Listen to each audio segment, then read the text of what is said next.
जय हिंद। I welcome you all to my YouTube channel. आज एक बहुत ही ज़्यादा इम्पॉर्टेंट टॉपिक हम डिस्कस करने जा रहे हैं और ये टॉपिक इतना ज़्यादा इम्पॉर्टेंट है, इतना ज़्यादा सिग्निफिकेंट है और इसकी अहमियत इतना ज़्यादा है कि अगर ये टॉपिक हम अच्छे से समझ लेते हैं तो बाकी फिर हमें पूरी ग्रामर समझना, उसको प्रैक्टिस करना, उसको उसको अप्लाई कर पाना बहुत आसान हो जाता है। तो ये जो टॉपिक इतना इम्पॉर्टेंट टॉपिक है क्या, आज के जो टॉपिक है ये है कॉन्जुगेशन ऑफ वर्ब। तो आज हम कॉन्जुगेशन ऑफ वर्ब पे हम चर्चा करने जा रहे हैं। तो आज के जो टॉपिक है इसको कहते हैं conjugation of verb. Conjugation of verb, ये आज का हमारा टॉपिक है, कॉन्जुगेशन ऑफ वर्ब। थोड़ा सा वर्ब के ऊपर डिस्कस कर लें क्योंकि ये पूरा मामला जो है वर्ब पे ही टिका हुआ है। तो वर्ब बहुत ज़्यादा इंपॉर्टेंट होता है। वर्ब के बारे में कहा जाता है कि वर्ब जो होता है एक सेंटेंस का ब्रेन होता है, एक सेंटेंस का हार्ट होता है, जिसके बिना, वर्ब के बिना हम किसी भी सेंटेंस को किसी भी फॉर्म में इमेजिन तक नहीं कर सकते। इतना ज़्यादा वर्ब इंपॉर्टेंट होता है। वर्ब, ये वर्ब वर्ड जो है, इस वर्ब का ओरिजिन कहाँ से आया है ये थोड़ा सा हम देख लेते हैं। तो वर्ब जो वर्ड है वो वर्बम से आया है और वर्बम का मतलब होता है वर्ड।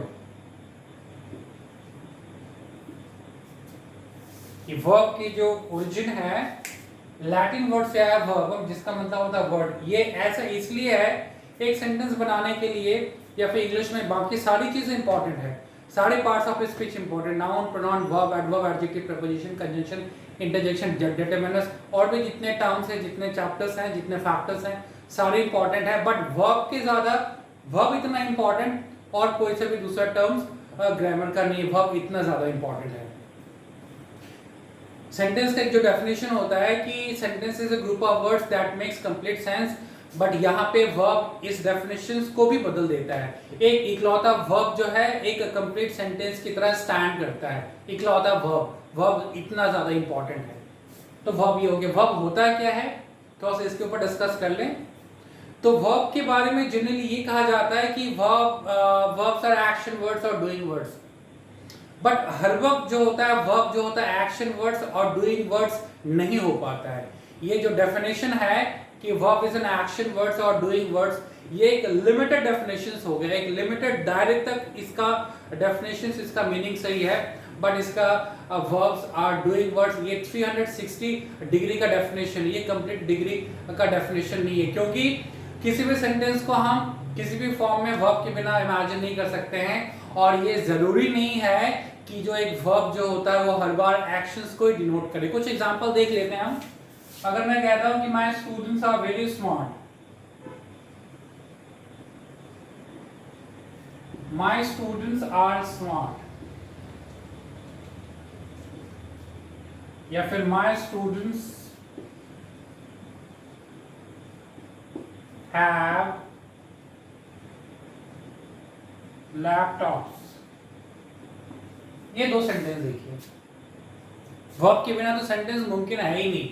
पहला जो सेंटेंस है माय स्टूडेंट्स आर स्मार्ट, ये एक सेंटेंस है, इसमें एक वर्ब है बट इसमें कोई एक्शन नहीं हो रहा है। Similarly my students have laptops, यहाँ पे एक वर्ब है बट इसमें भी कोई एक्शन नहीं हो रहा, बट वर्ब है। तो ये कहना कि वर्ब्स आर एक्शन वर्ड्स, ये हर बार हर एग्जांपल्स में ये फिट नहीं आता है। यहाँ पे वर्ब्स हैं बट ये इसमें कोई एक्शंस नहीं हो रहा है। अगर मैं यहाँ ऐसे कहता हूं कि my students speak English fluently, तो यहां पे इस वाले सेंटेंसेस में एक्शन हो रहा है। My students speak English fluently, यहां पे एक्शन है, बट इन दोनों सेंटेंसेस में कोई एक्शंस नहीं है। और अगर मैं इसी तरीके से बोलूं कि my students are taught English,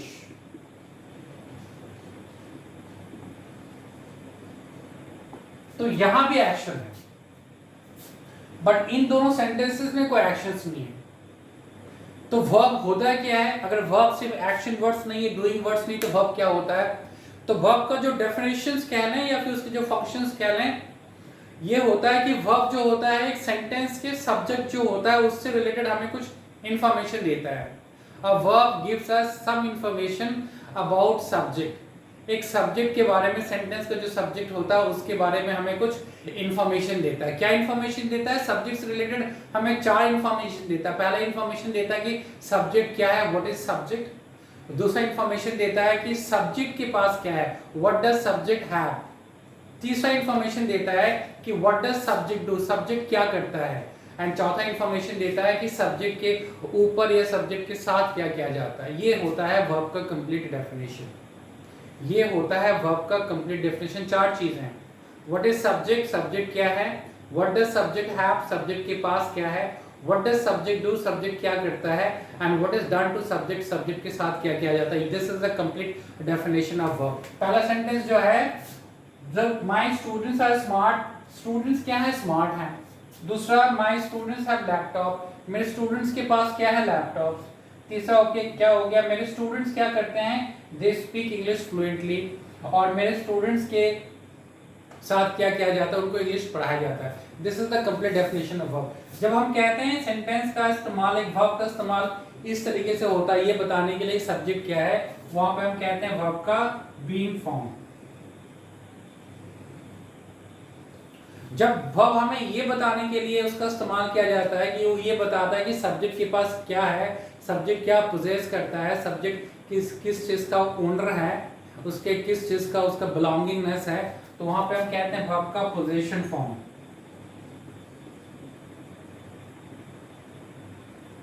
जब वर्ब हमें ये बताता है कि सब्जेक्ट क्या करता है, तो ये होता है वर्ब का एक्टिव फॉर्म। जब आप वर्ब को एक्टिव वॉइस भी कहते हैं। और जब वर्ब हमें ये बताता है कि सब्जेक्ट के साथ क्या किया जाता है, तो दैट इज वर्ब का पैसिव फॉर्म। बस ये वर्ब है, ये this is the complete verb. Verb हमें 4 चीजें बताता है कि सब्जेक्ट क्या है। अगर वर्ब का इस्तेमाल इस ढंग से होता है ये बताने के लिए सब्जेक्ट क्या ये बताता है, तो यहाँ पे वर्ब का being form, state of being form इस्तेमाल करते हैं। जब वर्ब हमें ये बताता है, सब्जेक्ट से रिलेटेड हमें ये जानकारी देता है कि सब्जेक्ट के पास क्या है, तो यहाँ पे वर्ब का पोजीशन फॉर्म होता है। और जब वर्ब हमें ये बताता है कि सब्जेक्ट क्या करता है, तो यहाँ पे वर्ब एक्टिव वॉइस में हो जाता है। और जब वर्ब हमें ये बताता है कि सब्जेक्ट के साथ क्या किया जाता है, तो ये हो जाता है वर्ब का पैसिव फॉर्म। बस ये होता है वर्ब। और यहाँ पे यहाँ पे एक और चीज बताना चाहूंगा कि चारों की चारों सेंटेंसेस जो है ना, ये सिंपल प्रेजेंट टेंस में है। ये चारों सेंटेंसेस सिंपल प्रेजेंट टेंस में है। माय स्टूडेंट्स आर स्मार्ट, ये भी सिंपल प्रेजेंट टेंस में है। और यहाँ पे आर जो है ये हेल्पिंग वर्ब नहीं, ये मेन वर्ब है। दिस इज मेन वर्ब, यहाँ हेल्पिंग वर्ब नहीं है। क्योंकि हेल्पिंग वर्ब आर तब होएगा अगर मैं बोलूँ माय स्टूडेंट्स आर प्लेइंग, तो वहां पे आर होगा हेल्पिंग वर्ब, क्योंकि प्लेइंग को कॉन्टिन्यूअस टेंस फॉर्म करने में उसकी मदद करी। बट यहाँ पे इकलौता वर्ब यही है, इसलिए यहाँ पे मेन वर्ब हो गया। सिमिलरली जब हम कहते हैं माय स्टूडेंट्स हैव लैपटॉप्स, तो यहाँ पे ये भी मेन वर्ब है, कोई हेल्पिंग वर्ब नहीं है। यहाँ पे देखते हैं माय स्टूडेंट्स स्पीक इंग्लिश, यहाँ भी ये मेन वर्ब है। और यहाँ पे my students are taught English, यहाँ पे हेल्पिंग वर्ब हो गया, मेन वर्ब हो गया। ये हो गया पैसिव वॉइस में my students are taught English. Passive voice क्यों? क्योंकि यहाँ पे सब्जेक्ट के ऊपर काम हो रहा है, स्टूडेंट्स को पढ़ाया जाता है। My students speak English fluently, यहाँ पे एक्टिव वॉइस, क्योंकि स्टूडेंट यहाँ पे कुछ फंक्शन कर रहा है, सब्जेक्ट वो किसी काम को एग्जीक्यूट कर रहा है। और माय स्टूडेंट्स हैव लैपटॉप, ये वर्ब का पोजीशन फॉर्म हो गया, क्योंकि इससे हमें समझ में आता है कि स्टूडेंट्स के पास क्या है। और यहाँ पे माय स्टूडेंट्स आर स्मार्ट, यहाँ पे हमें ये समझ में आता है कि सब्जेक्ट क्या है, स्मार्ट, इसको कहते हैं बीइंग फॉर्म। तो वर्ब का ये 4 फंक्शंस होता है। अगर ये सारी चीजें हमें समझ जाते हैं तो वो सारी चीजें इंग्लिश के लिए बाकी सारी चीजें करना बड़ा आसान हो जाता है। बट टॉपिक मुद्दा क्या है? मुद्दा तो है कॉन्जुगेशन ऑफ वर्ब। तो कॉन्जुगेशन ऑफ वर्ब क्या होता है ये समझने की कोशिश करते हैं। अभी हम थोड़ा सा वर्ब्स के बारे में हम लोगों ने जानकारी ले लिया, इसके बाद थोड़ा सा हम ये समझने की कोशिश करते हैं कि कॉन्जुगेशन ऑफ वर्ब होता क्या है। कॉन्जुगेशन ऑफ वर्ब ये होता है कि कॉन्जुगेशन ऑफ वर्ब हमें ये बताता है कि किसी भी सेंटेंस जो दिया हुआ सेंटेंस है वो कौन से टेंस में है एक्टिव में है या पैसिव में है या पोजीशन फॉर्म में है या स्टेट ऑफ बीइंग फॉर्म में है, ये चीज़ जानने के लिए हमें कभी भी पूरी सेंटेंस की ज़रूरत नहीं होता है। सिर्फ और सिर्फ वर्ब हमें ये चीज़ बता देता है कि ये जो सेंटेंस है ये एक्टिव में है, प्रेजेंट कॉन्टिन्यूअस में है, पास्ट परफेक्ट में है, सिंपल फ्यूचर में है, पैसिव में है, कौन से टेंस में है, पोजीशन में है, कौन से टेंस में है, बीइंग फॉर्म में है, कौन से टेंस में है। तो ये होता है conjugation of verb. Conjugation of verb क्या होता है? कॉन्जुगेशन वर्ब हमें ये बताता है कि किसी भी गिवन सेंटेंस का टेंस समझने के लिए, उसका एक्टिव है या पैसिव समझने के लिए हमें कभी भी पूरी सेंटेंस की जरूरत नहीं होती है। हमें सिर्फ और सिर्फ वर्ब हमें बता देता है कि ये सेंटेंस एक्टिव में है और पैसिव में है, प्रेजेंट टेंस में, पास्ट टेंस में, फ्यूचर टेंस में। कुछ एग्जांपल से समझ लें। यहाँ पे अगर मैं कहता हूं चिल्ड्रन प्ले फुटबॉल, और अगर मैं बोलूं फुटबॉल इज प्लेड,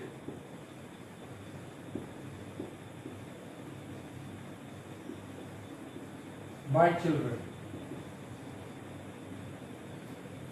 तो जब आपके पास पूरी सेंटेंस है कि चिल्ड्रन प्ले फुटबॉल, तब आपके लिए बड़ा आसान होता है ये समझना कि ये सिंपल प्रेजेंट टेंस में एक्टिव में है। मेरा कहने का मुद्दा यहाँ पे ये है कि अगर हम चिल्ड्रन को डिलीट कर दें, सब्जेक्ट को डिलीट कर दें, यहाँ से फुटबॉल को भी डिलीट कर दें और सिर्फ हमारे पास प्ले रह जाए, तो इस प्ले को भी देख के हमें समझ में आना चाहिए कि ये सिंपल प्रेजेंट टेंस में है और एक्टिव में है। सिमिलरली जब आपके पास ये होता है कि football is played by children, तो जब ये पूरी सेंटेंस है तो आप बड़े आसानी से कह देते हैं कि ये जो है सिंपल प्रेजेंट टेंस का पैसिव फॉर्म है। बट मेरा मुद्दा यहाँ पे ये है, कॉन्जुगेशन ये कहता है कि अगर हम सब्जेक्ट को डिलीट कर दें, फुटबॉल को डिलीट कर दें और बाय चिल्ड्रन को भी डिलीट कर दें, तो हमारे पास क्या बच जाता है? इज प्लेड बच जाता है। तो इसको देखकर हमें समझ में आना चाहिए कि ये सिंपल प्रेजेंट टेंस का पैसिव में ये होता है conjugation. This is called conjugation. अगर मैं कहता हूं ही हेल्प्स एंड सेकेंड में he is helped, similarly he helps जब आप कहते हैं तो बड़ा आसान होता है आपके लिए समझना। आप कहते हैं कि ये सिंपल प्रेजेंट टेंस का एक्टिव में है, बट अगर ही को डिलीट कर दें और सिर्फ हेल्प्स रहता है, फिर भी हम लोगों को ये समझ में आ जाना चाहिए कि सिंपल प्रेजेंट टेंस के एक्टिव में है। सिमिलरली अगर यहाँ पे ही को हम डिलीट कर दें और यहाँ पे अगर इज हेल्प रहता है, तो इज हेल्प को देखकर ही समझ में हमें आना चाहिए कि ये सिंपल प्रेजेंट टेंस का पैसिव में। This is called conjugation. तो ये हम समझने जा रहे हैं। और कॉन्जुगेशन क्या जो होता है, मैथमेटिक्स की फॉर्मूला की तरह होता है। इंग्लिश ग्रामर जो है ना, बिल्कुल एक मैथमेटिक्स की तरह होता है। जैसे हर एक मैथमेटिक्स को सॉल्व करने के लिए एक पर्टिकुलर सेट ऑफ फॉर्मूलाज होते हैं, सिमिलरली जितने भी सेंटेंसेस इंग्लिश में बोले जाते हैं, लिखे जाते हैं, समझे जाते हैं, उन सारे सेंटेंसेस का एक पर्टिकुलर सिंटैक्स होता है, एक स्ट्रक्चर्स होता है, और उसी स्ट्रक्चर्स के अकॉर्डिंग उस सेंटेंसेस को हम फ्रेम करते हैं। तो आज का ये जो मुद्दा है ये कॉन्जुगेशन ऑफ वर्ब है। अब कॉन्जुगेशन ऑफ वर्ब में हम मेनली एक्टिव और पैसिव फॉर्म को डिस्कस करेंगे। यहाँ पे एक्टिव और पैसिव फॉर्म का कॉन्जुगेशन डिस्कस करेंगे। तो थोड़ा सा एक्टिव और पैसिव समझ लेते हैं कि एक्टिव और पैसिव होता क्या है। ये एक्टिव और पैसिव का कॉन्सेप्ट क्या होता है ये थोड़ा सा समझ लेते हैं, क्योंकि कॉन्जुगेशन जो हम करने वाले हैं कॉन्जुगेशन एक्टिव और पैसिव का होता है। पैसिव एंड एक्टिव क्या होता है? तो voice is that form of verb which tells us whether subject performs or receives action। ये होता है वॉइस। वॉइस जो होता है वर्ब का वो फॉर्म है जो हमें ये बताता है कि क्या सब्जेक्ट परफॉर्म करता है या एक्शन को रिसीव करता है। अगर सब्जेक्ट किसी काम को परफॉर्म करता है, अगर वर्ब से ये समझ में आता है कि काम परफॉर्म होता है, सब्जेक्ट परफॉर्म करता है, तो पूरा सेंटेंस जो है is said to be an active, वो पूरा सेंटेंस एक्टिव में माना जाता है। और अगर जो वर्ब होता है वो एक्शंस परफॉर्म नहीं करता है, एक्शंस को रिसीव करता है, तो यहाँ पे ये हमें समझ में आ जाता है कि ये जो सेंटेंस है वो पैसिव में है, वो जो वर्ब है पैसिव फॉर्म में है। क्योंकि यहाँ पे जब कॉन्जुगेशन का जब हम टेबल बनाएंगे एक्टिव एंड पैसिव, सिर्फ और सिर्फ हम वर्ब के टर्म्स में हम इसको डिस्कस करेंगे, कंप्लीट सेंटेंस नहीं लिखेंगे। क्योंकि कॉन्जुगेशन का मतलब ये होता है एक वर्ब एक काफी होता है ये बताने के लिए कि कौन से टेंस में और एक्टिव और पैसिव में। तो ये होता है पैसिव और एक्टिव। इसका डेफिनेशन थोड़ा सा लिख लें। तो voice is that form of verb which tells us whether subject performs or receives action. ये होता है वॉइस। वॉइस जो होता है वर्ब का वो फॉर्म होता है जो हमें ये बताता है कि सब्जेक्ट क्या एक्शंस परफॉर्म करता है या एक्शंस को रिसीव करता है। अगर वर्ब एक्शंस को परफॉर्म करता है तो वो वर्ब हो जाएगा वर्ब का एक्टिव फॉर्म, और अगर वर्ब एक्शंस को रिसीव करता है तो वो हो जाएगा वर्ब का पैसिव फॉर्म। सिंपल सा एग्जांपल, अगर मैं बोलूं he taught और दूसरा he was taught,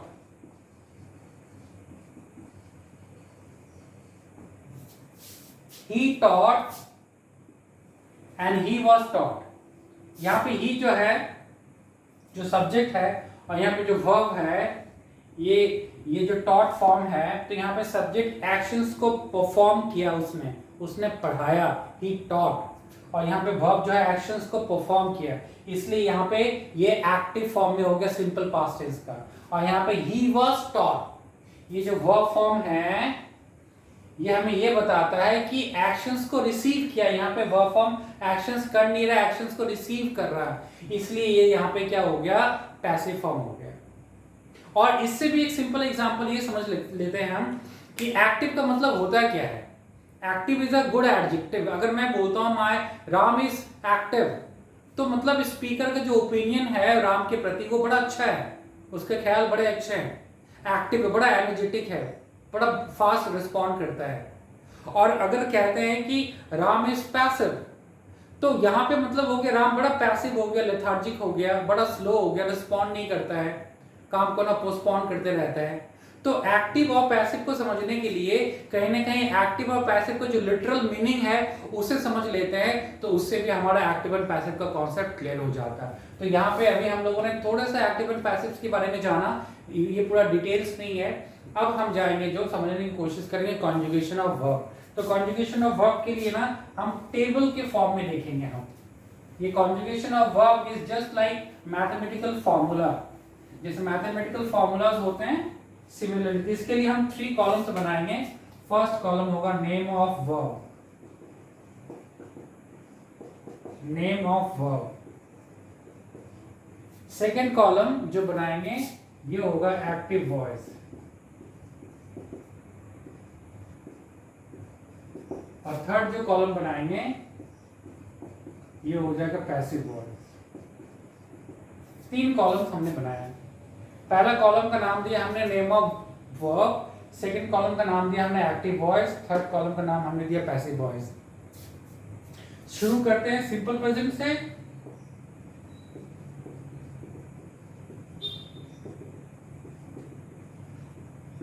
simple present, और यहाँ पे कॉन्जुगेशन ऑफ वर्ब, इसका मतलब हम सिर्फ और सिर्फ वर्ब को हम देखेंगे, हमारे लिए पूरा सेंटेंस लेने की जरूरत नहीं है। तो यहाँ पे स्पीक और स्पीक्स, तो स्पीक और स्पीक्स को देखने के साथ ही हमें ये समझ में आना चाहिए कि ये यहाँ पे जो है ना ये वर्ब का एक्टिव फॉर्म है और ये सिंपल प्रेजेंट टेंस में है। यहाँ पे 2 वर्ब के चॉइसेस आते हैं हमारे पास, स्पीक और स्पीक्स। स्पीक्स को कहते हैं वर्ब का singular form of verb and speak को कहते हैं वर्ब का प्लूरल फॉर्म ऑफ वर्ब। बड़ा इंटरेस्टिंग है, यहाँ पे एक चीज मैं बताऊंगा कि अगर नाउन में जब एस यस लग जाता है तो वो नाउन प्लूरल हो जाता है, बट वर्ब की केस में अगर एस यस लगाते हैं तो वर्ब सिंगुलर हो जाता है। तो यहाँ स्पीक्स जो है वर्ब का सिंगुलर फॉर्म है, स्पीक जो है वर्ब का प्लूरल फॉर्म है। स्पीक स्पीक्स कहाँ लगता है, ये जो वर्ब का सिंगुलर फॉर्म है ये थर्ड पर्सन सिंगुलर नंबर के साथ लगता है, बाकी सभी के साथ स्पीक लगता है। पैसिव फॉर्म क्या होगा इसका, passive form is am are spoken. तो is spoken, am spoken, are spoken, ये देखकर समझ में आना चाहिए सिर्फ वर्ब इस बात के लिए इनफ है कि ये सिंपल प्रेजेंट टेंस का पैसिव फॉर्म है। पैसिव में हमेशा वर्ब की थर्ड फॉर्म लगता है, हर बारी स्पोकन ही लगेगा, that is called past participle form of verb. Verb के थर्ड फॉर्म को हम कहते हैं past participle form of verb. Second tense देखते हैं प्रेजेंट कॉन्टिन्यूअस।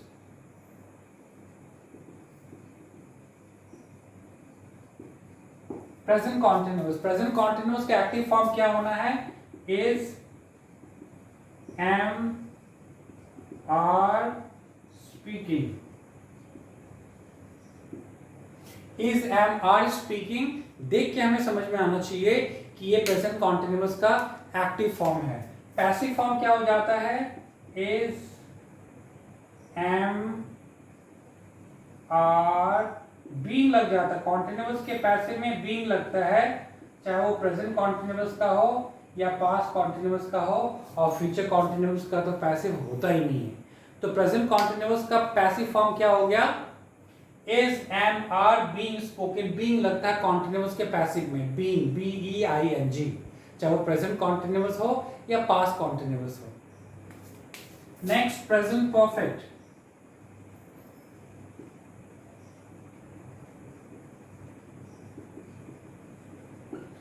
प्रेजेंट परफेक्ट का एक्टिव फॉर्म क्या होता है?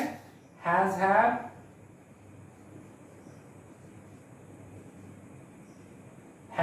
स्पोकन।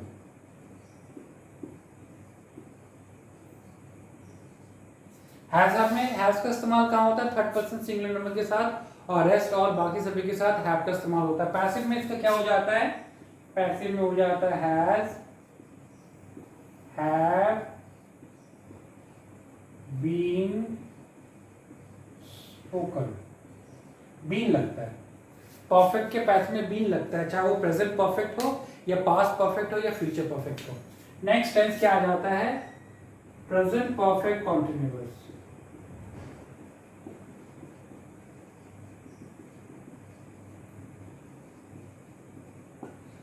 प्रेजेंट परफेक्ट कॉन्टिन्यूअस का एक्टिव फॉर्म क्या हो जाता है? Has, have been speaking. Present continuous का एक्टिव फॉर्म हो जाता है has, have been speaking. Passive, there is no passive.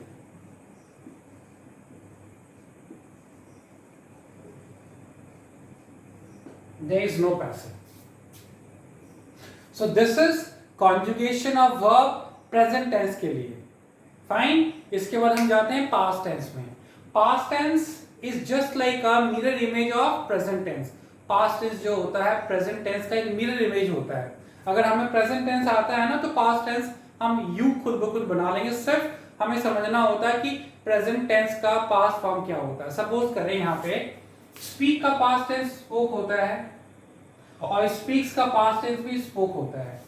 तो मतलब ये जो सिंपल प्रेजेंट है, मैं चाहता हूं कि पास्ट टेंस का ये जो फ्लो चार्ट है, ये जो टेबल है कॉन्जुगेशन ऑफ वर्ब खुद बनाएं आप। सिर्फ मैं आपको हिंट्स दे देता हूं और सिर्फ चेंजेस करने, सिर्फ आप इसके नीचे लिखते जाएंगे simple past, past continuous, past perfect continuous, और उसके लिए अलग से कहीं कुछ जाने की जरूरत नहीं है। यहाँ पे मैं सिर्फ बता दे रहा हूँ कि प्रेजेंट टेंस के फॉर्म का पास्ट टेंस क्या होता है, और आप खुद ब खुद स्वयं बना लेंगे उसके पास्ट टेंस का कॉन्जुगेशन ऑफ टेबल का। स्पीक का पास्ट टेंस होता है स्पोक, स्पीक्स का भी पास्ट टेंस होता है स्पोक, तो सिंपल पास्ट का एक्टिव हो जाएगा स्पोक। इज का पास्ट टेंस एम, इज का पास्ट टेंस वाज, एम का पास्ट टेंस वाज, आर का पास्ट टेंस वर, और स्पोकन का स्पोकन ही रहना, क्योंकि पैसिव में हमेशा वर्ब की थर्ड फॉर्म लगता है पास्ट पार्टिसिपल फॉर्म। तो सिंपल पास्ट का पैसिव क्या हो जाएगा? Was, were, spoken. यहाँ पे इज एम आर है, वहां पे वाज वर क्यों हो जाता है? सिर्फ दो क्यों रहते हैं हेल्पिंग वर्ब? क्योंकि इज का भी पास्ट टेंस वाज होता है, एम का भी पास्ट टेंस वाज होता है, और आर का पास्ट टेंस वर होता है। तो जहां पे इज एम आर स्पोकन, वहां पे वाज वर स्पोकन हो जाएगा। फाइन। तो सिंपल पास्ट हो गया। पास्ट कॉन्टेंस में आते हैं, सेम चीज यहाँ बताने की जरूरत नहीं। इज का पास्ट टेंस में पता है क्या होता है? वाज, एम का पास्ट टेंस क्या होता है? वाज, और आर का पास्ट टेंस होता है वर। तो यहाँ पे इज एम आर स्पीकिंग है, पास्ट कॉन्टिन्यूअस का एक्टिव हो जाएगा वाज वर स्पीकिंग। फाइन ना। नेक्स्ट, यहाँ पे पैसिव में फिर वही चेंजेस करने, इसका पास्ट टेंस वाज, एम का पास्ट टेंस वाज, आर का पास्ट टेंस वर, और बीइंग का बीइंग ही रहेगा, और स्पोकन का स्पोकन ही रहेगा, थर्ड फॉर्म ही रहेगा। तो ये यहाँ पे पास्ट कॉन्टिन्यूअस का पैसिव क्या हो जाएगा? Was, were, being, spoken. Past perfect में आते हैं, हैज का पास्ट टेंस हैड, हैव का पास्ट टेंस हैड, स्पोकन का स्पोकन ही रहना, तो यहाँ पे हो जाएगा हैड स्पोकन। पैसिव में आते हैं, तो यहाँ भी हैज का पास्ट टेंस हैड होता है और हैव का पास्ट टेंस हैड होता है, तो हैड बीन स्पोकन। फाइन। और पास्ट परफेक्ट कॉन्टिन्यूअस में भी सेम थिंग, हैज का पास्ट टेंस हैड, हैव का पास्ट टेंस हैड, और यहाँ पे बीन का बीन ही रहना है, स्पीकिंग का स्पीकिंग ही रहना है, और past continuous past perfect continuous कभी पैसिव नहीं होता है। फाइन, आपने कर लिया, इतना आसान होता है। तो हम फ्यूचर टेंस की ओर मूव करें एक बार। तो अब जो है हम फ्यूचर टेंस की ओर मूव करते हैं। प्रेजेंट टेंस का कॉन्जुगेशन आपने देख लिया, पास्ट टेंस का कॉन्जुगेशन आपने देख लिया। अब जो है अब हम क्या करने वाले हैं, फ्यूचर टेंस करने वाले हैं। Fine, that we are going to do future. तो फ्यूचर में स्टार्ट करते हैं सिंपल फ्यूचर से।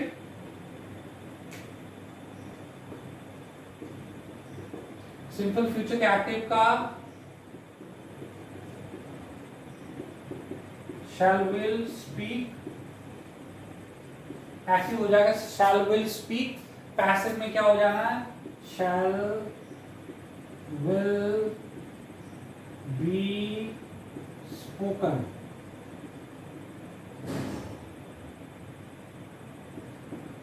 shall will be spoken simple future का ये एक्टिव फॉर्म हो गया, ये पैसिव फॉर्म हो गया। फ्यूचर कॉन्टिन्यूअस, फ्यूचर कॉन्टिन्यूअस का active shall will be speaking, और फ्यूचर कॉन्टिन्यूअस का पैसिव नहीं होता है, देयर इज नो पैसिव।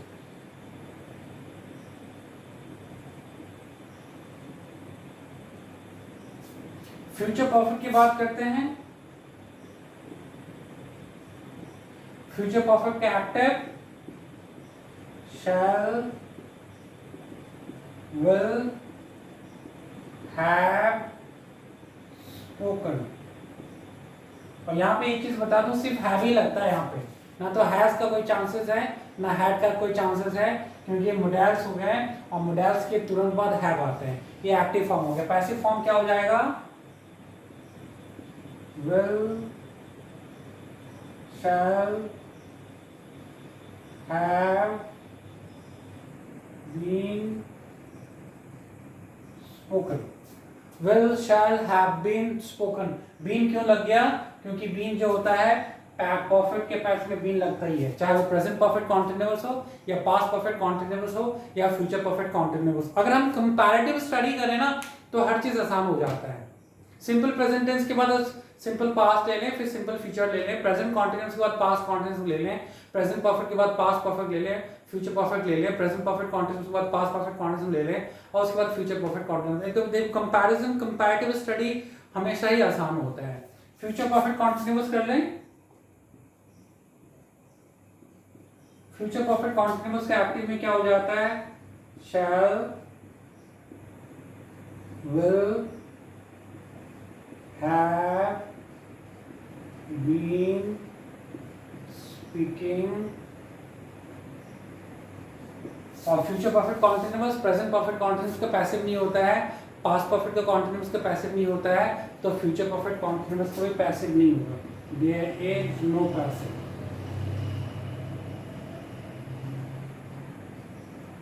तो this is called conjugation of verb. ये टेबल है, ये टेबल वर्ब इज, फिर से बता रहा हूं कि verb is the heart and brain of a sentence. Verb पे सिर्फ हमारा कंट्रोल होना चाहिए, वर्ब पे सिर्फ हमारा फोकस होना चाहिए, और वर्ब को अगर हम समझ लेते हैं तो वर्ब जो होता है एक सेंटेंस के मीनिंग को वर्ब डिफाइन करता है कि उसका मीनिंग क्या होने वाला है। एक्टिव में होगा, पैसिव में होगा, पोजीशन में होगा, स्टेट ऑफ बीइंग में होगा, सिंपल प्रेजेंट टेंस में होगा, पास्ट कॉन्टिन्यूअस में होगा, फ्यूचर परफेक्ट में होगा। ये सारे जो होते हैं वर्ब से डिटरमाइन होते हैं, वर्ब से निर्धारित होते हैं ये। तो वर्ब इतना ज्यादा इंपॉर्टेंट है। इसके कॉन्जुगेशन का ये जस्ट पार्ट 1 है। हमने तो यहाँ पे स्टेट ऑफ, हमने इस एक्टिव का और पैसिव का कॉन्जुगेशन देखा। वर्ब के तो और भी 2 फॉर्म है ना, स्टेट ऑफ बीइंग है और पोजीशन है, उसका जो है कॉन्जुगेशन हम सेकंड वीडियोस में हम देखेंगे। फिर से एक बार हम समझने की कोशिश करते हैं कि कॉन्जुगेशन ऑफ वर्ब क्या है। वर्ब क्या है, पहले वर्ब को समझने की हमने कोशिश करा, फिर हमने समझने की कोशिश करा एक्टिव का कॉन्सेप्ट क्या है, फिर पैसिव का कॉन्सेप्ट क्या है वो समझने की कोशिश करा, फिर हमने समझने की कोशिश करा कि कॉन्जुगेशन ऑफ वर्ब क्या है। कॉन्जुगेशन ऑफ वर्ब फिर से एक बार रिवाइज कर लेते हैं कि कॉन्जुगेशन ऑफ वर्ब हमें ये बताता है कि किसी भी सेंटेंस का कोई भी जो गिवन सेंटेंस है वो कौन से टेंस में है, प्रेजेंट में है, पास्ट में, फ्यूचर टेंस में है, एक्टिव में है, पैसिव में है। इसके लिए कभी भी हमें पूरी सेंटेंस की जरूरत नहीं होता, सिर्फ और सिर्फ वर्ब दिख जाए तो ये काफी होता बताने के लिए कि ये कौन सा टेंस में है और कौन सी वॉइस में है। तो आज ये रहा, बट इसके अभी हमने वर्ब के सिर्फ दो फॉर्म को हमने देखा, दो फॉर्म के हमने कॉन्जुगेशंस के टेबल बनाए हैं, एक्टिव और पैसिव का। अभी स्टेट ऑफ बीइंग और पोजीशंस का रह रहा, वो सेकंड लेक्चर्स में हम उसके भी टेबल्स बनाएंगे, उसके भी कॉन्जुगेशन फॉर्म्स को हम देखने की कोशिश करेंगे। Fine, thank you so much for being with me in the making of this video, जो कि था conjugation of verb. Thank you so much.